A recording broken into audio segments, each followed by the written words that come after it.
Hello friends, smart preparation की इस नए वीडियो में आप सभी का स्वागत है। इस नए वीडियो में हम देखेंगे पॉलिटी का जो सबसे फर्स्ट चैप्टर बनता है, भारत का संवैधानिक विकास। भारत के संवैधानिक विकास कैसे हुआ, संविधान कैसे बना, ये सब स्टार्टिंग के पॉइंट्स देखेंगे। उसके बाद इसके नेक्स्ट जो इस क्रम में जो वीडियो आएंगे उसमें हम देखेंगे पॉलिटी से रिलेटेड सारे फैक्ट्स को, सारी टॉपिक्स को और सारे चैप्टर्स को हम कवर करेंगे। तो पॉलिटी की एक प्लेलिस्ट बनने वाली है। इस प्लेलिस्ट को देखने के लिए आप लोग प्लीज़ बेल आइकन प्रेस कर दीजिएगा, जिससे कि आपको टाइमली नोटिफिकेशन मिलता रहे। और हमारे चैनल को जिस किसी ने अभी तक सब्सक्राइब नहीं किया है, प्लीज़ सब्सक्राइब कर लीजिए। तो चलिए शुरू करते हैं। भारत का संवैधानिक विकास। जो भारत का संवैधानिक विकास है ये कैसे हुआ है देखते हैं। भारत संविधान किसी भी देश की सर्वोच्च विधि यानी कि सुप्रीम लॉ होता है। देश की संपूर्ण राजनीतिक एवं प्रशासनिक यानी कि पॉलिटिकल एवं एडमिनिस्ट्रेटिव व्यवस्था जो होती है वो संविधान के अनुसार ही संचालित होती है। किसी भी देश के संविधान से शासन के मूलभूत आदर्शों का संकेत मिलता है। साथ ही यह भी स्पष्ट होता है कि सरकार के विभिन्न अंग किस प्रकार से कार्य करेंगे तथा उनके बीच किस प्रकार का अंतर संबंध व शक्ति का संतुलन होगा। ये तो हो गया इंट्रोडक्शन। इसके बाद आगे देखते हैं।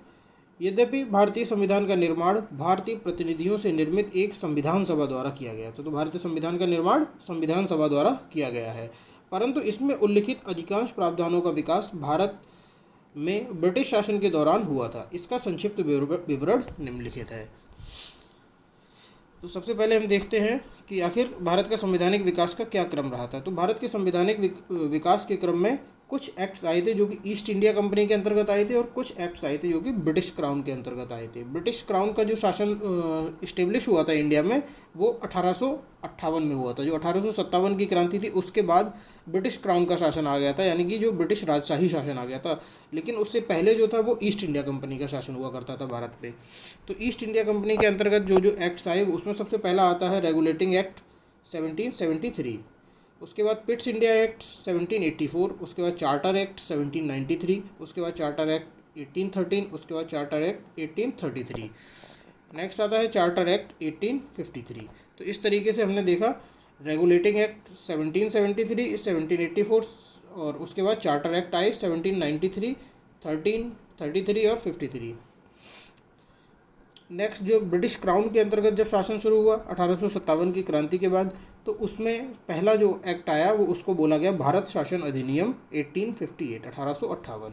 भारत शासन अधिनियम के बाद जो जितने भी अधिनियम एक्ट्स बने वो भारत परिषद अधिनियम के नाम से जाने गए। भारत परिषद अधिनियम 1861, भारत परिषद अधिनियम 1892, भारत परिषद अधिनियम 1909, भारत परिषद अधिनियम 1919, भारत परिषद अधिनियम 1935 और भारतीय स्वतंत्रता अधिनियम 1947। ये लास्ट एक्ट था। अब इन एक्ट्स में क्या क्या प्रावधान थे ये हम थोड़ा सा डिटेल में देखेंगे। सबसे पहले जो आया वो आया रेगुलेटिंग एक्ट 1773। अभी हमने उस चार्ट में देखा कि रेगुलेटिंग एक्ट 1773 ब्रिटिश इंडिया के जो ईस्ट इंडिया कंपनी थी उसके शासन के अंतर्गत आया। इसमें क्या क्या प्रावधान थे। सबसे पहला था कि तत्कालीन ब्रिटिश प्रधानमंत्री लॉर्ड नॉर्थ द्वारा गोपनीय समिति एक सीक्रेट कमेटी की सिफारिश पर यह 1773 में पारित रेगुलेटिंग एक्ट की संज्ञा दी गई थी इसको। इस अधिनियम के द्वारा बंगाल के गवर्नर को गवर्नर जनरल कहा जाने लगा था। कई बार एग्जाम्स में पूछा जाता है कि किस अधिनियम के तहत बंगाल के गवर्नर को गवर्नर जनरल कहा गया था, तो ये है रेगुलेटिंग एक्ट 1773। बंगाल के पहले governor general Lord Warren Hastings थे। ये भी काफ़ी इंपॉर्टेंट क्वेश्चन बनता है। जो बंगाल के पहले गवर्नर जनरल थे वो लॉर्ड वॉरेन हेस्टिंग्स थे। नेक्स्ट आता है कि इस अधिनियम के अंतर्गत कलकत्ता में 1774 में एक सुप्रीम कोर्ट की स्थापना की गई, उच्चतम न्यायालय की स्थापना की गई, जिसमें एक मुख्य न्यायाधीश और 3 अन्य न्यायाधीश थे। तो यानी कि जो कलकत्ता का सुप्रीम कोर्ट है उसकी इस्टेब्लिशमेंट, उसकी स्थापना किस एक्ट के तहत की गई, जो वो की गई रेगुलेटिंग एक्ट 1773। जो सर एलिजा एम्पे थे, ये जो कलकत्ता में सुप्रीम कोर्ट बनाई गई इसके सबसे पहले मुख्य न्यायाधीश थे। तो सबसे पहली चीज़ इसमें कई सारे फैक्ट्स हो गए कि कलकत्ता में सुप्रीम कोर्ट कब बनाई गई, वो 1774 में बनाई गई। किस एक्ट के तहत बनाई गई, तो वो रेगुलेटिंग एक्ट 1773 के तहत बनाई गई। इसमें एक मुख्य न्यायाधीश और 3 अन्य न्यायाधीश थे। ये जो कलकत्ता में सुप्रीम कोर्ट स्थापित की गई इसका जो पहला मुख्य न्यायाधीश था वो सर एलिजा एम्पे थे। तो ये फैक्ट्स हो गए हमारे रेगुलेटिंग एक्ट 1773 के बारे में। इसके बाद आता है हमारा Pitt's India act 1784। Pitt's India act 1784 में इस एक्ट के अंतर्गत एक नियंत्रण बोर्ड की स्थापना की गई, यानी कि एक कंट्रोल बोर्ड बनाया गया। जिसे बोर्ड ऑफ कंट्रोल के नाम से जाना जाता था। तो बोर्ड ऑफ कंट्रोल की स्थापना 1784 के पिट्स इंडिया एक्ट में हुई थी। नेक्स्ट आता है कि सैनिक, असैनिक और राजस्व संबंधी मामलों का नियंत्रण बोर्ड के अधीन कर दिया। ये जो बोर्ड ऑफ कंट्रोल बनाया गया, इसमें सबसे पहले तो मिलिट्री से रिलेटेड सारे मामले, राजस्व से रिलेटेड और जो नॉन मिलिट्री से रिलेटेड मामले भी थे वो भी बोर्ड ऑफ कंट्रोल के अधीन कर दिए गए। नेक्स्ट आता है कि भारत में गवर्नर जनरल की जो परिषद थी उसमें जो सदस्यों की संख्या थी वो 4 से बढ़ाकर 6 कर दी गई 1784 में। 1784 के जो एक्ट है पिट्स इंडिया एक्ट, इसमें की गई 4 से 6 गवर्नर जनरल की परिषद में सदस्यों की संख्या। नेक्स्ट आता है कंपनी के व्यापारिक और राजनीतिक कार्यों को एक दूसरे से अलग कर दिया गया। कई बार ये भी क्वेश्चन पूछा गया है कि कंपनी के व्यापारिक तथा राजनीतिक कार्यों को एक दूसरे से अलग किस एक्ट के तहत किया गया, तो वो किया गया 1784 एक्ट के तहत। नेक्स्ट आता है 1786 का अधिनियम। ये कोई एक अलग एक्ट नहीं था बल्कि 1784 में कुछ सुधार करने के लिए ये एक्ट आया था। तो इस अधिनियम के द्वारा गवर्नर जनरल लॉर्ड कॉर्नवालिस को मुख्य सेनापति की शक्तियाँ प्रदान करनी गई, यानी कि जो गवर्नर जनरल हुआ करता था उसको मुख्य सेनापति की शक्तियाँ प्रदान की गई 1786 के एक्ट में। नेक्स्ट आता है विशेष परिस्थितियों में गवर्नर जनरल को अपनी परिषद के निर्णयों को रद्द करने का भी अधिकार दिया गया। यानी कि अगर गवर्नर जनरल कोई डिसीजन ले लेता है और वो डिसीजन गलत प्रूव हो रहा है तो वो उसको रद्द भी कर सकता है। नेक्स्ट आता है चार्टर एक्ट 1793। इस एक्ट के अंतर्गत कंपनी के व्यापारिक अधिकारियों को 20 वर्षों के लिए बढ़ा दिया गया। तो पहली बार जो 20 वर्षों के लिए बढ़ाया गया वो किस एक्ट के तहत बढ़ाया गया? चार्टर एक्ट 1793 के तहत जो कंपनी के जो व्यापारिक अधिकार थे, व्यापार करने के जो अधिकार थे, उसको 20 सालों के लिए बढ़ा दिया गया। इस अधिनियम के द्वारा जो बोर्ड ऑफ कंट्रोल था उसके अधिकारियों का वेतन भारतीय कोष से दिया जाने लगा। अभी हमने देखा था बोर्ड ऑफ कंट्रोल की एक स्थापना की गई थी, तो उस बोर्ड ऑफ कंट्रोल के अधिकारियों का वेतन जो दिया गया वो भारतीय कोष से दिया जाने लगा, यानी कि भारत में जो इनका एक फंड बनाया गया था उससे दिया जाने लगा।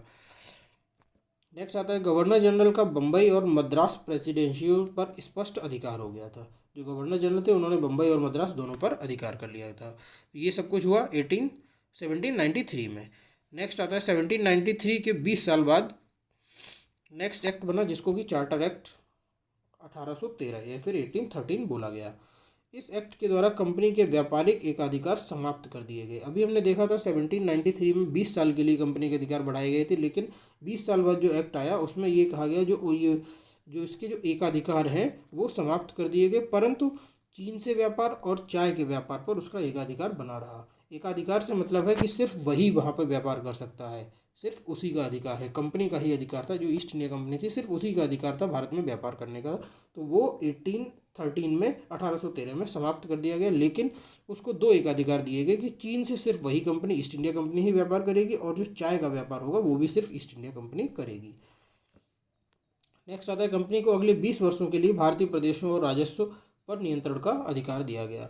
1793 में हमको देखा था कि हमने ईस्ट इंडिया कंपनी को 20 वर्ष का एक्सटेंशन मिला था, और सेम यही 1813 में भी कंपनी को 20 वर्ष का एक्सटेंशन मिला भारतीय प्रदेशों में व्यापार करने का और जो राजस्व पर नियंत्रण है उसका अधिकार। नेक्स्ट आता है सभी अंग्रेज व्यापारियों को भारत से व्यापार करने की छूट प्रदान की गई। अब अभी तक ईस्ट इंडिया कंपनी सिर्फ व्यापार कर रही थी, लेकिन अब सभी अंग्रेज व्यापारियों को ये छूट दे दी गई कि वो भारत में व्यापार कर सकते हैं। नेक्स्ट आता है इस एक्ट के अंतर्गत भारतीयों की शिक्षा के लिए प्रतिवर्ष 1 लाख रुपए का प्रावधान किया गया। जब अंग्रेजों ने देखा, ईस्ट इंडिया कंपनी के अधिकारियों ने देखा कि भारतीय लोग कॉपरेट नहीं कर पा रहे हैं क्योंकि वो शिक्षित नहीं थे, एजुकेटेड नहीं थे, तो उन्होंने क्या किया, जो 1813 का ये एक्ट आया, 1813 का इस एक्ट में 1 साल में 1 लाख रुपए भारतीय लोगों की शिक्षा पर खर्च करने का प्रावधान कर दिया। नेक्स्ट आता है कि ईसाई मिशनरियों को भारत में धर्म प्रचार हेतु छूट प्रदान की गई। ये मोस्ट इंपॉर्टेंट पॉइंट हैं दोनों, कि इसमें यही पूछा जाता है सिर्फ कि किस एक्ट के तहत ये किया गया। तो ईसाई मिशनरियों को जो छूट दी गई थी धर्म प्रचार की, वो भी 1813 के एक्ट में दी गई थी। 1813 में काफ़ी इंपॉर्टेंट है ये 1 लाख रुपए खर्च करना और ये ईसाई धर्म का प्रचार करना। नेक्स्ट आता है चार्टर एक्ट 1833। तो जो चार्टर एक्ट 1833 ये भी 20 साल बाद, जो अभी जो पहला एक्ट आया था चार्टर एक्ट वो 1813 में आया था, लेकिन उसके 20 साल बाद फिर से ये आया क्योंकि 20 साल के लिए कंपनी को एक्सटेंशन दिया जा रहा है हर बार। इस अधिनियम के द्वारा कंपनी के चीन के साथ और चाय के व्यापार के एकाधिकार को भी पूर्णतः समाप्त कर दिया गया। अभी हमने 1813 में देखा था कि कंपनी के एकाधिकार, व्यापार के एकाधिकार को सिर्फ समाप्त किया गया था, लेकिन चीन के साथ व्यापार और चाय के व्यापार में उसका एकाधिकार बनाया रखा गया था। लेकिन 1833 का जो एक्ट आया इसमें वो भी समाप्त कर दिया गया।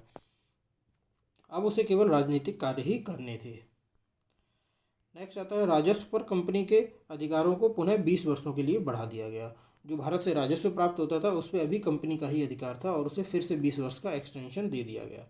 नेक्स्ट आता है बंगाल का गवर्नर जनरल अब भारत का गवर्नर जनरल हो गया। मोस्ट इंपॉर्टेंट पॉइंट है ये, कई बार एग्जाम्स में आया है और maybe UP triple S C की पीईटी या फिर यूपी आर ओ या फिर यूपी पीसीएस प्री में ये क्वेश्चन फिर से आएगा कि बंगाल के गवर्नर जनरल को भारत का गवर्नर जनरल किस एक्ट के तहत बोला गया। तो ये 1833 में बोला गया।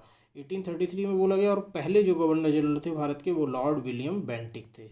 लॉर्ड विलियम बेंटिक भारत के प्रथम गवर्नर जनरल भी हुए और अभी तक ये बंगाल के गवर्नर जनरल हुआ करते थे, लेकिन अब ये भारत के गवर्नर जनरल कहलाए जाने लगे।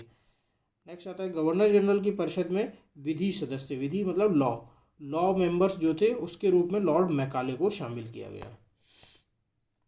अब इंडिया में लॉर्ड मैकाले की एंट्री होती है। अब ये एजुकेशन से रिलेटेड रिफॉर्म के लिए जाने जाते हैं। नेक्स्ट आता है 1834 ईस्वी में लॉर्ड मैकाले की अध्यक्षता में 4 सदस्यीय विधि आयोग लॉ कमीशन का एक गठन किया गया। लॉ कमीशन एक बनाई गई जिसमें कि 4 मेंबर होते थे और इसका अध्यक्ष लॉर्ड मैकाले था। 1834 में बनाई गई। नेक्स्ट आता है इस एक्ट के अंतर्गत एक विधि आयोग की स्थापना की गई। एलन द्वारा दास प्रथा को गैर कानूनी घोषित किया गया। अभी ये तो हमने देख लिया विधि आयोग, लेकिन ये भी इंपॉर्टेंट पॉइंट है। जो लॉर्ड एलन थे उन्होंने दास प्रथा को गैर कानूनी घोषित किया। ये भी हमारा 1833 में ही हुआ। 1833 बहुत इंपॉर्टेंट है, इसमें काफ़ी इंपॉर्टेंट पॉइंट्स आ रहे हैं, देख सकते हैं आप लोग। नेक्स्ट आता है चार्टर एक्ट 1833 ने सिविल सेवकों के चयन के लिए खुली प्रतियोगिता यानी कि ओपन कंपटीशन का एक आयोजन प्रारंभ करने का प्रयास किया, परंतु कोर्ट ऑफ डायरेक्टर्स के विरोध के कारण इस प्रावधान को समाप्त कर दिया गया। यानी 1833 एक्ट में ये कहा गया कि सिविल सेवा के लिए जो परीक्षा होगी वो ओपन कंपटीशन होगी, लेकिन कोर्ट ऑफ डायरेक्टर्स ने इसका विरोध किया, इस कारण ये नहीं हो पाया। अब 1833 के फिर 20 साल बाद नेक्स्ट एक्ट आता है चार्टर एक्ट 1853। इस अधिनियम के द्वारा गवर्नर जनरल की परिषद के विधायी कार्यों को प्रशासनिक कार्यों से पृथक करने की व्यवस्था कर दी गई। यानी कि जो गवर्नर जनरल होता था उसके जो विधायी कार्य होते थे और जो एडमिनिस्ट्रेटिव कार्य होते थे उनको अलग अलग कर दिया गया। भारत के लिए अलग 12 सदस्यीय विधान परिषद जो लेजिस्लेटिव काउंसिल होती थी उसकी स्थापना कर दी गई। लेजिस्लेटिव काउंसिल की स्थापना का ईयर पूछा जाता है आपको, तो वो हो जाएगा 1853। नेक्स्ट आता है सरकारी नियुक्तियों के लिए प्रतियोगी परीक्षा का प्रावधान किया गया। यानी कि किसी भी गवर्नमेंट डिपार्टमेंट में कंपटीशन एग्जाम कंडक्ट कराए जाएंगे, ये भी 1853 में किया गया। मेनली आपको ईयर ही याद रखनी है, उस ईयर से रिलेटेड क्या क्या इंपॉर्टेंट फैक्ट्स रहे हैं। अब आता है भारत शासन अधिनियम 1858। 1853 का जो एक्ट आया उसके 4 साल बाद 1857 में क्रांति हुई थी। 1857 की क्रांति के तुरंत बाद ही ये महसूस किया गया कि अब एक और एक्ट की ज़रूरत है, तो इसलिए 1858 एक्ट आया जिसको कि भारत शासन अधिनियम 1858 कहा गया।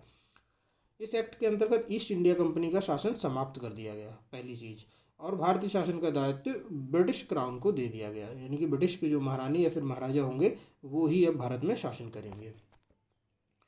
गवर्नर जनरल का पद जो था उसका नाम परिवर्तित करके भारत का वायसराय बना दिया गया। अभी तक गवर्नर जनरल बोला जाता था, पहले तो सिर्फ गवर्नर था, फिर उसको गवर्नर जनरल किया गया, फिर बंगाल के गवर्नर जनरल को भारत का गवर्नर जनरल कहा गया, लेकिन अब 1858 में जो गवर्नर जनरल था उसको भारत का वायसराय कह दिया गया। अब लॉर्ड कैनिंग जो थे वो भारत के पहले वायसराय बने। लॉर्ड कैनिंग उस टाइम पे गवर्नर जनरल थे, लेकिन जब पद का नाम बदल दिया गया तो वो पहले वायसराय भारत के बने। नेक्स्ट आता है कोर्ट ऑफ डायरेक्टर्स तथा बोर्ड ऑफ डायरेक्टर्स, दोनों चीज़ों को समाप्त कर दिया गया और उसके समस्त अधिकारों को भारत सचिव को दे दिया गया। एक पोस्ट क्रिएट की गई भारत सचिव के नाम से, उसको ये सारे अधिकार दे दिए गए। तो 1858 का ये प्रावधान हो गया। नेक्स्ट आता है 1861 भारत परिषद अधिनियम 1861। इसके द्वारा गवर्नर जनरल की विधायी शक्तियों को विकेंद्रीकरण कर दिया गया। जो गवर्नर जनरल की विधायी लेजिस्लेटिव पावर्स जो होती थी उनको डिस्ट्रीब्यूट कर दिया गया। प्रांतीय विधान परिषदों को विधि निर्माण का अधिकार प्रदान किया गया। जो प्रांतीय यानी कि जो स्टेट के जो विधान परिषद थे, लेजिस्लेटिव काउंसिल्स थे, उनको लॉ निर्माण यानी कि लॉ बनाने का अधिकार प्रदान किया। अभी तक ये सब गवर्नर जनरल के पास था। नेक्स्ट आता है गवर्नर जनरल को अध्यादेश जारी करने की शक्ति प्रदान की गई। मोस्ट इंपॉर्टेंट है ये, कई बार एग्जाम्स में पूछा गया है कि गवर्नर जनरल को अध्यादेश जारी करने की शक्ति किस एक्ट के तहत प्रदान की गई। तो ये एक्ट हमारा 1861 एक्ट है। नेक्स्ट आता है गवर्नर जनरल की कार्यपालिका परिषद का विस्तार किया गया और विधि विशेषज्ञ के रूप में 5वां सदस्य इसमें शामिल किया गया। ये भी 1861 में हुआ है कि विधि विशेषज्ञ के रूप में 5वां सदस्य शामिल हुआ है। नेक्स्ट आता है गवर्नर जनरल केंद्रीय तथा प्रांतीय विधान परिषदों द्वारा पारित किसी विधेयक पर वीटो का प्रयोग कर सकता है। देखिए वीटो का शब्द आया पहली बार, ये किस एक्ट से आया है? 1861। तो 1861 का जो एक्ट है उससे गवर्नर जनरल को ये पावर दी गई कि वो वीटो का यूज़ कर सकता है। वीटो का मतलब है कि वो किसी भी जो भी लॉ बनाया जाएगा वो उसको लेके अपनी असहमति दिखा सकता है। नेक्स्ट आता है भारत परिषद अधिनियम 1892। अभी हमने देखा 1861 आया, उसके 31 सालों बाद 1892 का एक्ट आया। इस अधिनियम की प्रमुख विशेषता यह थी कि इसमें निर्वाचन पद्धति का प्रारंभ किया गया, यानी कि इलेक्शन शुरू किया गया। अब इस एक्ट से 1892 से इलेक्शन की प्रक्रिया शुरू हुई थी। इस अधिनियम के द्वारा केंद्रीय तथा प्रांतीय विधान परिषदों में गैर सरकारी सदस्यों की संख्या बढ़ाई गई। नेक्स्ट आता है राज्य के विधानमंडल के सदस्य अब केंद्रीय बजट पर बहस भी कर सकते थे। तो देख रहे हैं हम 1892 में भारत को कितने अधिकार मिले। एक तो इलेक्शन शुरू हुआ और जो राज्यों के जो सदस्य हुआ करते थे राज्यों के विधानमंडल के, वो केंद्रीय बजट पर भी अब बहस कर सकते थे और उन्हें मत देने का अधिकार नहीं था, बहस करने का अधिकार सिर्फ मिला था। नेक्स्ट आता है केंद्रीय विधानसभा के अतिरिक्त मनोनीत सदस्यों की संख्या कम से कम 10 और अधिक से अधिक 16 निश्चित की गई। इसमें से 10 सदस्यों को गैर सरकारी होना आवश्यक होता था। नेक्स्ट आता है मोस्ट इम्पोर्टेंट एक्ट आता है भारत परिषद अधिनियम 1900 में। जितने भी एक्ट हैं ये काफ़ी इंपॉर्टेंट है, इनको काफ़ी ध्यान से देखेंगे। इस एक्ट को मॉर्ले मिंटो सुधार के नाम से जाना जाता है। मॉर्ले मिंटो एक्ट या फिर मॉर्ले मिंटो सुधार एक्ट के नाम से भी जाना जाता है। उस समय जो लॉर्ड मॉर्ले थे वो इंग्लैंड में भारत के सचिव थे और जो लॉर्ड मिंटो थे वो भारत के वायसराय थे। इसलिए इन दोनों के शासनकाल में ये एक्ट आया, तो इसको मॉर्ले मिंटो सुधार भी कहा जाता है। मोस्ट इम्पोर्टेंट इसमें क्या हुआ कि इस अधिनियम के अंतर्गत मुस्लिमों के लिए पृथक निर्वाचन प्रणाली की व्यवस्था की गई। जो मुसलमान होंगे उसके लिए एक अलग इलेक्शन प्रोसीजर बनाया जाएगा, पृथक निर्वाचन प्रणाली की व्यवस्था की गई। तो ये काफ़ी इंपॉर्टेंट पॉइंट है कि मुस्लिमों के लिए पृथक निर्वाचन प्रणाली की व्यवस्था किस एक्ट के तहत की गई। तो ये 1909 एक्ट जो था, जिसको कि मॉर्ले मिंटो सुधार एक्ट भी बोला जाता था। अब बजट पर चर्चा करने के साथ साथ पूरक प्रश्न पूछने का भी अधिकार मिल गया था। अभी हमको इससे पिछले वाले एक्ट में देखा था हमने कि बजट पर सिर्फ चर्चा करने का अधिकार मिला था, लेकिन यहाँ पर बजट पर चर्चा करने के साथ साथ पूरक प्रश्न पूछने का भी अधिकार मिल गया। हालांकि अभी तक मत देने का अधिकार यानी कि वोट करने का अधिकार नहीं मिला था।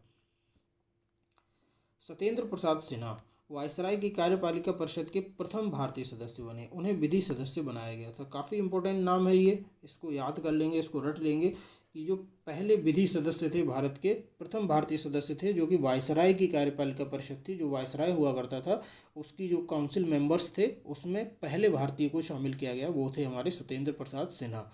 और उन्हें लॉ मेंबर के रूप में शामिल किया गया, विधि सदस्य के रूप में शामिल किया गया था।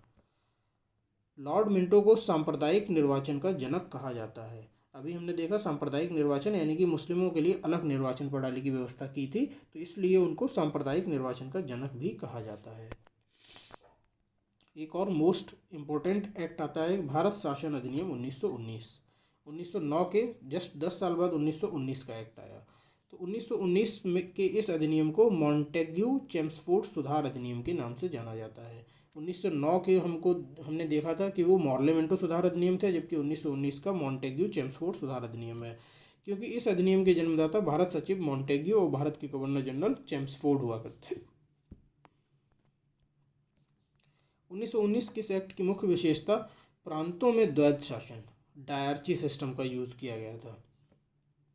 प्रांतीय विषयों को दो भागों में विभाजित किया गया, आरक्षित और हस्तांतरित।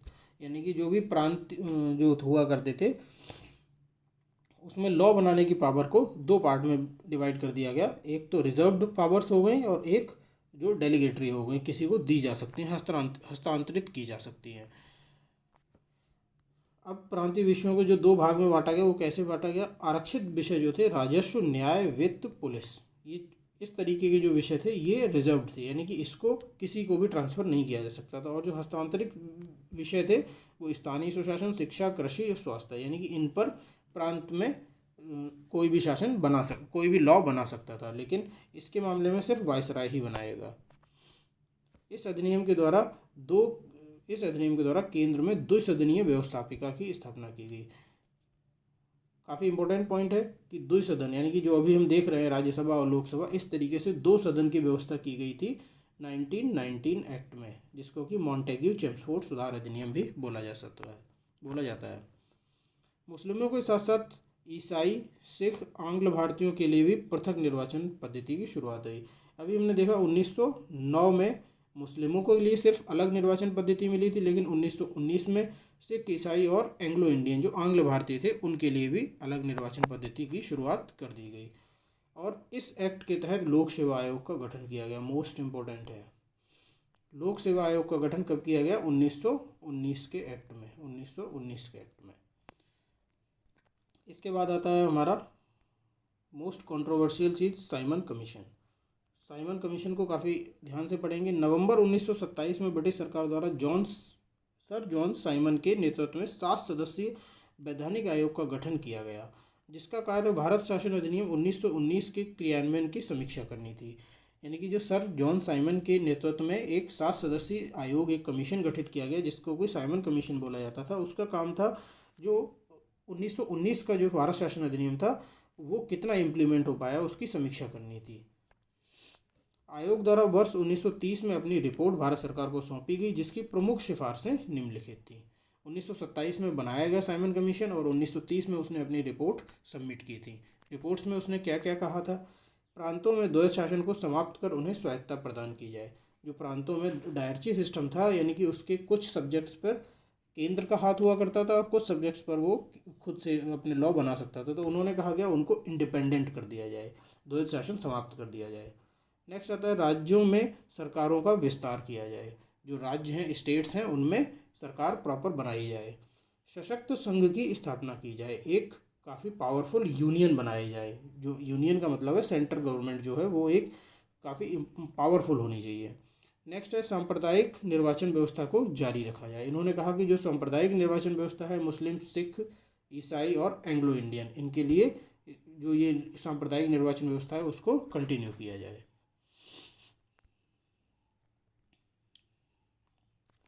अब आता है जो भारत सरकार का जो सबसे मोस्ट इम्पोर्टेंट, जो हमारे संविधान के सोर्स है, हमारे संविधान के जितने भी स्रोत हैं, सोर्स हैं, उसमें सबसे इम्पोर्टेंट है भारत शासन अधिनियम 1935। इस अधिनियम में भारत में पूर्ण उत्तरदायी सरकार के गठन में एक मील का पत्थर साबित हुआ। यह एक लंबा और विस्तृत दस्तावेज था, जिसमें कि 321 धाराएं और 10 अनुसूचियाँ, 321 एक्ट्स थे और 10 शेड्यूल्स थे। इसमें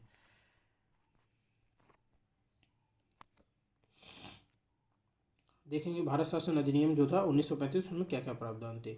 11 राज्यों में से 6 में द्विसदनीय व्यवस्था का प्रारंभ हुआ। टोटल 11 स्टेट हुआ करते थे, उसमें से 6 ऐसे स्टेट बनाए गए जिसमें कि द्विसदन हुआ है, जैसे विधानसभा और विधान परिषद। वो 6 कौन से थे? बंगाल, बम्बई, मद्रास, बिहार, संयुक्त प्रांत और असम। नेक्स्ट आता है रिजर्व बैंक की स्थापना की गई। 1935 के एक्ट के तहत रिजर्व बैंक की स्थापना की गई, देश की मुद्रा एवं शाख नियंत्रण के उद्देश्य से। नेक्स्ट आता है संघीय न्यायालय का प्रावधान किया गया। इसके तहत 1937 में संघीय न्यायालय की स्थापना हुई और जो इसके प्रथम न्यायाधीश थे वो सर मॉरिस गेवर थे। नेक्स्ट है लोक सेवा आयोग की स्थापना की गई। केंद्र में संघ लोक सेवा आयोग, राज्यों में राज्य लोक सेवा आयोग और 2 या 2 से अधिक राज्यों के लिए संयुक्त लोक सेवा आयोग। नेक्स्ट आता है सांप्रदायिक प्रतिनिधित्व का विस्तार, यानी कि दलित जातियों, महिलाओं और मजदूर वर्गों के लिए पहली बार निर्वाचन की व्यवस्था की गई। तो ये काफ़ी इंपॉर्टेंट फैक्ट्स हैं। भारत शासन अधिनियम 1935 के तहत काफ़ी इंपॉर्टेंट काम हुए थे। रिजर्व बैंक की स्थापना हो गई, लोक सेवा आयोग की स्थापना हो गई, संघीय न्यायालय की यूनियन कोर्ट की स्थापना हो गई। तो इस तरीके से ये काफ़ी इम्पोर्टेंट साबित हुआ भारत के संविधान के निर्माण में। 1935 अधिनियम के बारे में जवाहरलाल नेहरू ने क्या कहा था? यह अनेक ब्रेकों वाली इंजन रहित गाड़ी है। मोहम्मद अली जिन्ना ने कहा था कि यह पूर्णतः सड़ा और मूल रूप से बुरा कहा था इसको। वर्ष 1937 के चुनाव के आधार पर वर्ष 1937 में चुनाव हुआ और उसके आधार पर प्रांतीय सरकारों का गठन हुआ था। तो प्रांतीय सरकारों के गठन में हम देखेंगे कौन कौन कहाँ से मुख्यमंत्री बना था। मद्रास से सी राजगोपालाचारी बने थे, बम्बई से बीजी खरे बने थे जो कि कांग्रेस के थे, मध्य प्रांत से बीएन खरे बने थे, बाद में रविशंकर शुक्ल बने थे, ये भी कांग्रेस से थे, बिहार के डॉक्टर श्री कृष्ण सिंह थे, संयुक्त प्रांत के गोविंद बल्लभ पंत, उड़ीसा के बीएन दास, उत्तर पश्चिम प्रांत जो था उसके डॉक्टर खान साहब, सिंध के अल्लाह बख्श थे, असम के मोहम्मद सादुल्लाह थे, पंजाब के सिकंदर हयात खान थे और बंगाल के फजुल हक थे। भारत शासन अधिनियम 1935 के बाद जो भारत आया था एक मिशन जिसको कि क्रिप्स मिशन 1942, क्रिप्स मिशन 1942 बोला जाता था। भारत के राजनीतिक गतिरोधों को दूर करने के लिए 22 मार्च 1942 को भारत में क्रिप्स मिशन आया। डेट याद रखेंगे, 22 मार्च 1942 को क्रिप्स मिशन भारत आया था।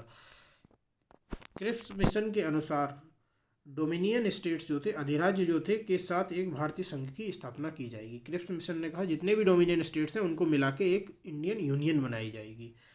युद्ध के पश्चात नए संविधान निर्माण हेतु संविधान निर्मात्री सभा का गठन किया जाएगा, जिसमें ब्रिटिश, भारतीय प्रांत एवं देसी रियासतों दोनों का प्रतिनिधि शामिल होंगे। इन्होंने ये सजेशन दिया कि जो उस टाइम पे युद्ध चल रहा था, सेकेंड वर्ल्ड वॉर, उसके बाद नए संविधान निर्माण के लिए संविधान निर्मात्री सभा का गठन किया जाएगा।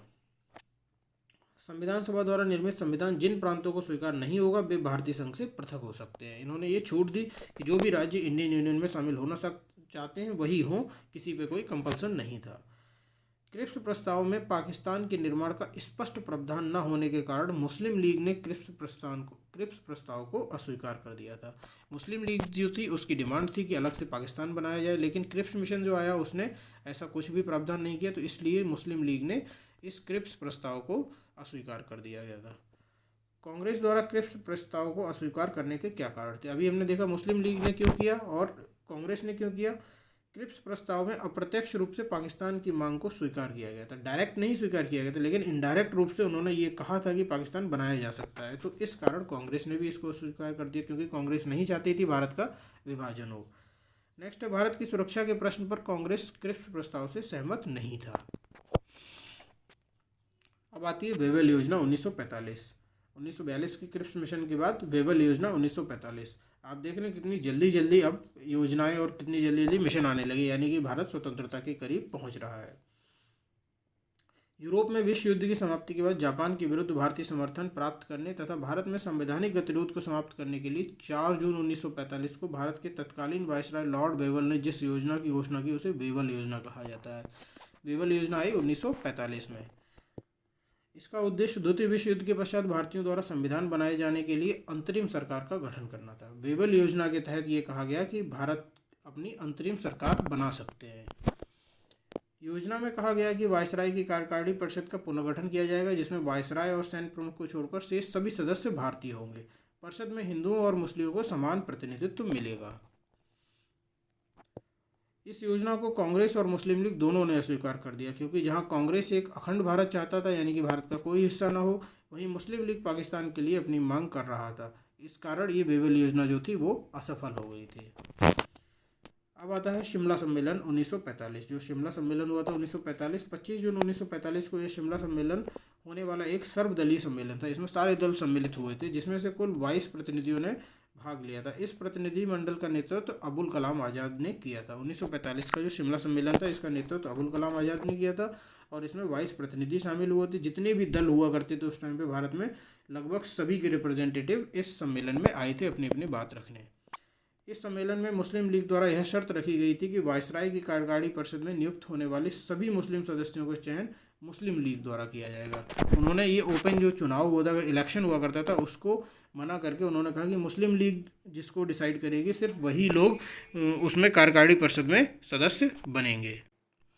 नेक्स्ट आता है कैबिनेट मिशन 1946। कैबिनेट मिशन 1946 देखते हैं। कैबिनेट मिशन 1946 में क्या क्या प्रावधान थे। ये भारतीय संविधान के लिए, भारतीय स्वतंत्रता के लिए सबसे इम्पोर्टेंट मिशन साबित हुआ था। ब्रिटिश प्रधानमंत्री कौन थे उस टाइम पर? क्लीमेंट एटली, जो कि लेबर पार्टी के थे। इन्होंने 22 जनवरी 1946 को भारत में चल रहे राजनीतिक गतिरोध को दूर करने के लिए एक हाई लेवल कैबिनेट मिशन को भारत भेजा। जिसको कि कैबिनेट मिशन 1946 बोला गया। तो प्रधानमंत्री उस टाइम पर कैबिनेट मिशन के टाइम पे थे सर क्लीमेंट एटली, और 22 जनवरी 1946 को इन्होंने भेजा था। कैबिनेट मिशन के जो सदस्य थे, एग्जाम्स में कई बार पूछे जाते हैं कि कैबिनेट मिशन के सदस्यों का क्या क्या नाम था, तो वो थे sir Stafford Cripps, A.B. Alexander, Pethick Lawrence इस मिशन के अध्यक्ष थे। तो देखेंगे क्रिप्स, अलेक्जेंडर एंड लॉरेंस, ये 3 सदस्य थे, जिसमें से लॉरेंस जो थे उसके अध्यक्ष थे। कैबिनेट मिशन ने प्रमुख प्रावधान निम्नलिखित थे। कैबिनेट मिशन ने क्या क्या सिफारिशें की, देखिए आप। ब्रिटिश भारत और देशी रियासतों को मिलाकर एक अखिल भारतीय संघ बनाया जाए। जो ब्रिटिश भारत था, यानी कि जिस भारत पर ब्रिटिश शासन का अधिकार था, और जो देशी रियासतें थी, छोटे छोटे देशी राज्य हुआ करते थे, उन सभी को मिलाकर एक ऑल इंडिया यूनियन बनाया जाएगा। संघीय विषयों के अतिरिक्त सभी विषयों पर अवशिष्ट शक्तियाँ प्रांतों में निहित होंगी। यानी कि जो यूनियन से रिलेटेड सब्जेक्ट्स थे, सिर्फ उनको छोड़कर जितने भी सब्जेक्ट्स हैं सबको कानून बनाने की शक्ति प्रांतों को, स्टेट्स को दे दी जाएगी। भारत संविधान के निर्माण के लिए अप्रत्यक्ष चुनाव प्रणाली के आधार पर एक संविधान सभा की स्थापना की जाएगी। इस संविधान सभा में कुल 389 सदस्य होंगे। कैबिनेट मिशन ने ही ये कहा था कि हमारे संविधान के निर्माण के लिए एक संविधान सभा बनाई जाएगी, जिसका जो संविधान सभा के सदस्य होंगे वो अप्रत्यक्ष चुनाव के तरीके से चुने जाएंगे, और 389 कुल सदस्य होंगे। जो चौथा प्रावधान इन्होंने किया था वो था कि 10 लाख व्यक्तियों पर संविधान सभा का एक सदस्य होगा। हर 10 लाख व्यक्तियों पर एक सदस्य की नियुक्ति की जाएगी। प्रांतों को संविधान सभा में प्रतिनिधित्व जनसंख्या के आधार पर दिया गया। एक अंतरिम सरकार की स्थापना की जाएगी, जिसे भारत के सभी प्रमुख राजनीतिक दलों का समर्थन प्राप्त होगा। इन्होंने कहा कि संविधान सभा बनेगी। संविधान सभा के सदस्य कैसे बनेंगे, 10 लाख पर एक व्यक्ति बनेगा, और संविधान जो एक अंतरिम सरकार बनेगी, यानी कि जो परमानेंट सरकार बनने तक एक अंतरिम सरकार का भी गठन किया जाएगा। अब आता है अंतरिम सरकार का गठन आखिर कैसे हुआ। तो 24 अगस्त 1946 को पंडित नेहरू के नेतृत्व में भारत की पहली अंतरिम सरकार का गठन किया गया, जिसमें मुस्लिम लीग की भागीदारी नहीं थी, परंतु 3 मुस्लिम सदस्य शामिल थे। तो अंतरिम सरकार का गठन कब किया गया? 24 अगस्त 1946, मोस्ट इंपोर्टेंट, पंडित नेहरू के नेतृत्व में किया गया था। 24 अक्टूबर 1946 को मुस्लिम लीग की भी भीतर सरकार में शामिल हो गई थी, यानी कि जो अंतरिम सरकार थी उसमें मुस्लिम लीग के कुछ सदस्य भी शामिल हो गए थे, जिसका उद्देश्य था सरकार में रहकर पाकिस्तान की मांग की लड़ाई को आगे बढ़ाना। उनकी मांग थी कि पाकिस्तान अलग बनाया जाए। अगर वो अंतरिम सरकार से बाहर रहेंगे तो अपनी मांग को कैसे रख पाएंगे, तो इसलिए उन्होंने अंतरिम सरकार जो थी उसमें शामिल होना सही समझा। अंतरिम सरकार के सदस्य वायसराय की कार्यकारिणी परिषद के सदस्य थे। इस परिषद के अध्यक्ष लॉर्ड माउंटबेटन और उपाध्यक्ष पंडित जवाहरलाल नेहरू थे। अंतरिम सरकार में पहले से शामिल 3 मुस्लिम सदस्य जो थे, उनके स्थान पर 26 अक्टूबर 1946 को मुस्लिम लीग के 5 सदस्य अंतरिम सरकार में शामिल हो गए थे। ये कोई इंपॉर्टेंट पॉइंट्स नहीं है, जहाँ पे इंपॉर्टेंट होगा मैं रुक के आप लोगों को समझाऊंगा ज़रूर। मुस्लिम लीग संविधान सभा के द्वारा लगातार बहिष्कार करते हुए ब्रिटिश सरकार ने यह निर्णय दिया कि संविधान सभा के निर्णय मुस्लिम बहुल क्षेत्रों पर लागू नहीं होंगे। अंतरिम सरकार के गठन के बाद आई लॉर्ड माउंटबेटन योजना, जो कि भारत के विभाजन के लिए सबसे इम्पोर्टेंट साबित हुई। भारत के अंतरिम वायसराय के रूप में 22 मार्च 1947 को लॉर्ड माउंटबेटन भारत आए, जिनका उद्देश्य भारत को पूर्ण स्वतंत्रता प्रदान करना था। इस योजना में कहा गया कि भारत का विभाजन भारतीय संघ और पाकिस्तान में कर दिया जाएगा। यानी कि जो माउंटबेटन योजना थी, इसी के तहत ये बोला गया कि भारत का विभाजन भारत और पाकिस्तान 2 कंट्रीज़ में किया जाएगा। उत्तर पश्चिमी सीमा प्रांत तथा असम के सिलहट जिले में जनमत संग्रह द्वारा पता किया गया कि वे किसके साथ रहना चाहते हैं। जो उत्तर पश्चिमी यानी कि नॉर्थ वेस्टर्न पार्ट था, और जो असम के सिलहट जिला था, उसमें ये जनमत संग्रह किया गया और ये देखा गया कि वो भारत में रहना चाहते हैं या वो पाकिस्तान में रहना चाहते हैं। सबसे लास्ट में हमारा आता है भारतीय स्वतंत्रता अधिनियम 1947। भारतीय स्वतंत्रता अधिनियम 1947, 15 अगस्त 1947 भारत और पाकिस्तान दोनों स्वतंत्र अधिराज्यों की स्थापना हो जाएगी। इसमें प्रावधान किया गया कि डिसाइड किया गया कि 15 अगस्त 1947 को भारत और पाकिस्तान 2 इंडिपेंडेंट कंट्रीज बन जाएंगे। प्रत्येक अधिराज्य में एक गवर्नर जनरल होगा, जिसकी नियुक्ति इंग्लैंड का सम्राट करेगा। इन्होंने कहा कि प्रत्येक अधिराज्य में एक गवर्नर जनरल होगा, जिसकी नियुक्ति इंग्लैंड का सम्राट करेगा। संविधान सभा विधानमंडल के रूप में 1935 के एक्ट के अंतर्गत कार्य करेगी। जो 1935 के एक्ट्स अभी हमने देखे थे, ये कहा गया जो संविधान सभा होगी वो 1935 के एक्ट्स के तहत कार्य करेगी।